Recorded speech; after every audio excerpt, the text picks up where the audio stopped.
Bienvenue dans l'Instant Animal, le podcast qui vous connecte au cœur du lien entre l'animal et l'humain.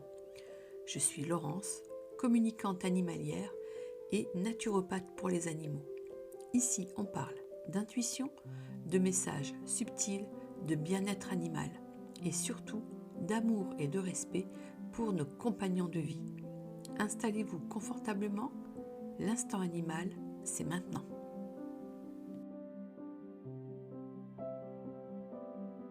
Avant de plonger dans ce nouvel épisode, je tiens à rappeler quelque chose d'important. Je ne suis pas vétérinaire, mais je travaille avec les vétérinaires et avec les ostéopathes.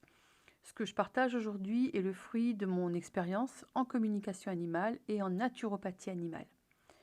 Ce sont des pistes de réflexion, des conseils de bon sens, tu vas voir, et d'outils naturels que j'utilise dans mon accompagnement.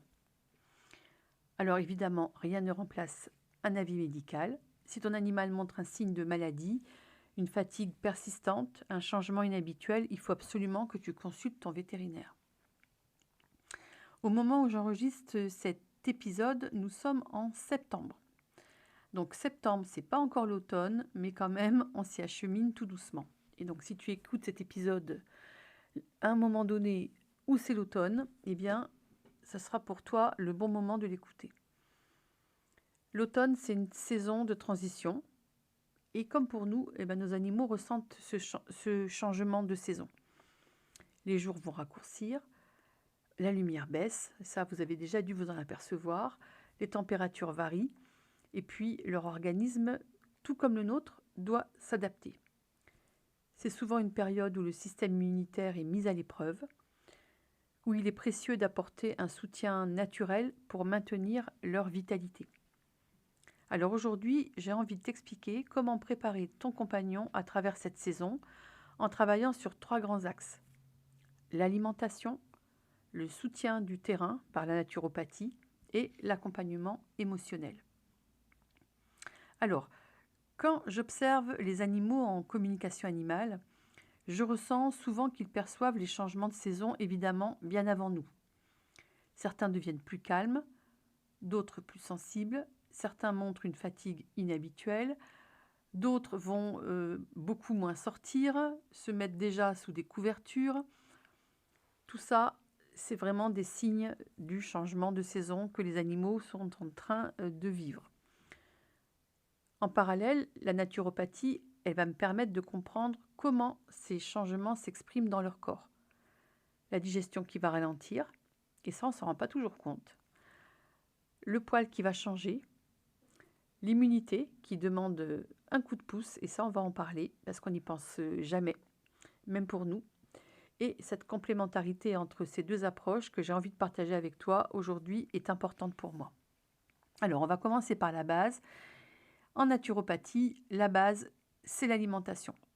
L'automne, c'est un moment où l'organisme a besoin d'énergie, mais aussi de nutriments qui vont soutenir l'immunité. Ce n'est pas du tout le moment de surcharger le système digestif, mais au contraire de privilégier une alimentation qui va être digeste, de qualité, riche en protéines, adaptée et pauvre en additifs. Alors évidemment, je suis en train de vous parler, vous êtes en train de m'écouter et vous me dites « Non mais Laurence, t'es rigolote parce que voilà, nous on donne des croquettes à nos animaux, hein, donc c'est pas forcément toujours très adapté les croquettes. Ça on le sait, hein, forcément. Mais bon, on fait comme on peut, mais ça n'empêche pas que malgré tout, on peut quand même aider nos animaux à passer cette période-là. Déjà, un chien ou un chat qui va bien digérer, c'est un organisme qui peut consacrer plus d'énergie à son système immunitaire. Donc un animal qui a des problèmes de digestion, qui a des selles molles, qui a des selles liquides, qui a des selles trop sèches, c'est pas bon signe. Donc il va être intéressant d'apporter des aliments qui contiennent naturellement des antioxydants, comme certaines baies qui vont être adaptées. Alors pour ça, je pense, alors pour les animaux qui les aiment, tous les animaux n'aiment pas, hein, mais ça peut être les fraises, ça peut être les myrtilles. Tout ça, ce sont des baies hein, qui sont riches en antioxydants. On peut renforcer les apports en oméga 3. De toute façon, les animaux, comme nous, j'ai envie de dire, on est carencé en oméga 3, oméga 6. Et ça, c'est super important parce que ça va soutenir les défenses naturelles et la souplesse articulaire. Du coup, pour nos animaux vieillissants qui ont de l'arthrose, les oméga 3, oméga 6, c'est un incontournable. Alors bien sûr, tout ajout, ben, il faut le valider par quelqu'un qui s'y connaît dans ce domaine-là. Donc ça peut être un professionnel de santé animale, parce que certains aliments qui sont tolérés par l'humain ne vont pas convenir ni aux chats, ni aux chiens, ni aux chevaux. Mais parfois, il y a juste des petits ajustements qui vont suffire. Une meilleure qualité dans les protéines, un peu plus de variété, et puis vous allez voir que l'effet sur la vitalité va se voir assez rapidement. Et ensuite, on va soutenir le terrain grâce à la naturopathie. C'est ici que le rôle du microbiote devient crucial. Comme je te l'ai expliqué dans l'épisode précédent, l'intestin, c'est pas seulement une usine digestive, c'est une barrière immunitaire et un régulateur émotionnel. Alors à l'automne, on peut soutenir le microbiote avec une alimentation plus riche en fibres adaptées et des probiotiques que l'on peut rajouter. Quand le microbiote est équilibré, l'animal il va être plus résistant aux virus saisonniers et son humeur va être beaucoup plus stable. Alors il y a des plantes douces qui aident à soutenir l'immunité. Évidemment qu'il faut utiliser avec prudence et moi je vous conseille vraiment de faire appel à quelqu'un qui s'y connaît pour pouvoir donner les bons dosages. Moi je suis vraiment une adepte de l'échinacée pourpre qui est une plante que j'utilise en gémothérapie et qui va vraiment renforcer les défenses immunitaires.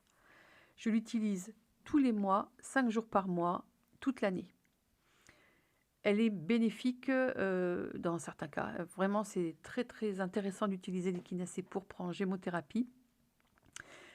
Et il ne faut surtout pas l'utiliser dans le cadre d'une médication prolongée. C'est pour ça que moi, je propose toujours des cures en début de mois, du 1er au 5e jour du mois, ce qui permet d'avoir une sorte de réflexe dans le temps, de se dire, ben voilà, tous les mois, du 1er au 5, je donne de l'échinacée pourpre à mes animaux, et comme ça, je booste leur immunité.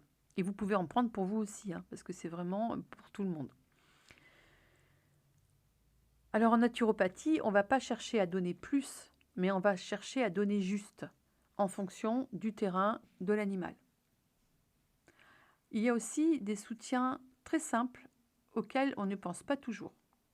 L'hydratation par exemple. Avec la baisse des températures, certains animaux boivent moins. Alors déjà que certains animaux ne boivent pas beaucoup, comme le chat, mais voilà, certains animaux boivent moins. L'eau, elle reste essentielle pour l'immunité.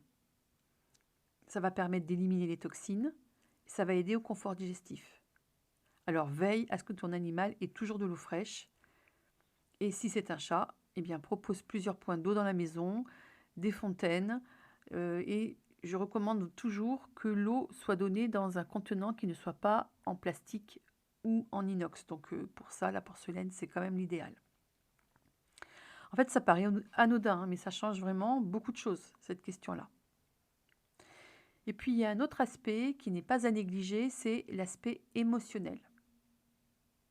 Je ne sais pas comment vous vivez, vous, l'arrivée de l'automne, mais moi, j'ai des gens dans mon entourage, dans ma famille, qui sont déprimés à l'arrivée de l'automne. L'automne, souvent, avec les baisses de la luminosité, eh ben, ça va être, pour certains humains, un moment de mélancolie. Il y a le changement de rythme aussi. Et les animaux, ils ne vont pas être dans la mélancolie, mais ils vont ressentir vos variations émotionnelles à vous. Et cela, ça va vraiment influencer leur équilibre à eux. Et c'est là que les fleurs de bac, eh ben, ça va vraiment être des super alliés. Par exemple, Walnut, c'est une fleur qui aide à s'adapter au changement. Olive, elle va soutenir les périodes de fatigue. Et Rescue, que vous connaissez beaucoup, puisque souvent quand je parle des fleurs de bac, les gens me parlent de Rescue. Eh bien, Rescue, ça va accompagner les moments de stress ponctuels, par exemple. Et moi, plus ça va, plus j'aime associer les fleurs de bac à la communication animale. Parce que quand je perçois en séance qu'un animal me dit je n'arrive pas à m'adapter ou je viens de déménager et du coup ce que je vis c'est compliqué, je me fais attaquer par le chat du voisin, là je fais un petit Un petit coucou à Marie qui va comprendre ce que je dis et je vais l'identifier là. Eh ben, je peux me sentir voilà, vraiment concernée par les fleurs de bac. On a des animaux qui peuvent dire ben, je me sens un petit peu inquiet quand l'humain part plus souvent de la maison. C'était les vacances, vous étiez plus à la maison, vous l'avez emmené avec vous en vacances peut-être, et là, ben, le rythme change à nouveau. Donc c'est le moment effectivement pour envisager à nouveau de refaire une petite cure de fleurs de bac. En fait, les fleurs de bac, ce qui est intéressant, c'est qu'elles vont pas masquer le problème, elles vont aider l'animal à traverser une période avec plus de sérénité. Et d'ailleurs, ça peut vous aider vous aussi à traverser des moments comme ça. Donc, on n'oublie pas que ton propre état influence ton animal. Alors, si tu abordes l'automne avec tension, ben lui aussi peut le ressentir. Alors, je ne te dis pas ça pour te culpabiliser parce que tu fais comme tu peux. Mais prendre soin de toi, de ton rythme, de ton énergie, c'est déjà prendre soin de ton compagnon, en fait. Les animaux, ils sont des véritables éponges émotionnelles, ça tu l'as remarqué. Et quand tu prends une grande respiration, que tu vas ralentir ton rythme, quand tu accueilles le changement de saison avec plus de douceur, tu vas l'aider lui aussi à le vivre plus sereinement. Et je te le répète, je ne te dis pas ça pour te culpabiliser. C'est juste pour que tu comprennes que vraiment ton état émotionnel, il va vraiment avoir une influence sur l'état émotionnel de ton animal. Alors, qu'est-ce qu'on va pouvoir mettre en place dès cette semaine pour préparer l'animal à l'automne? Moi, je vais vous proposer un petit rituel en 3 étapes.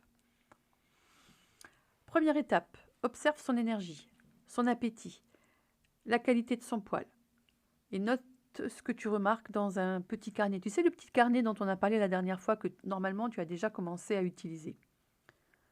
Deuxième étape, ajuste son environnement. Coin confortable, ressort les couettes que tu avais peut-être lavées et rangées pour l'été. Évidemment à l'abri des courants d'air, mais en général, ça, ton animal n'est pas dans les courants d'air. L'endroit doit être aéré, mais ça, je pense que ça fait partie aussi des choses que tu fais déjà. Et puis vérifie son alimentation et son accès à l'eau. Vérifie aussi que l'eau soit toujours fraîche ou propre.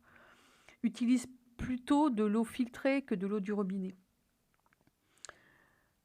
Troisième étape, choisis un petit soutien adapté. Alors ça peut être un apport en oméga 3, un rééquilibrage de l'alimentation, un apport avec la gémothérapie pour travailler sur l'immunité, ou un mélange de fleurs de bac si tu ressens qu'il traverse un état émotionnel particulier en lien avec l'état émotionnel dans lequel tu peux être toi aussi.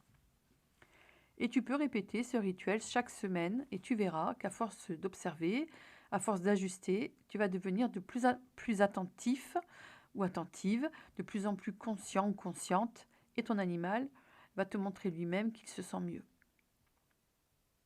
Alors, pour conclure, je dirais que préparer son animal à l'automne, c'est pas chercher une plante miracle ou un produit magique. Franchement, non.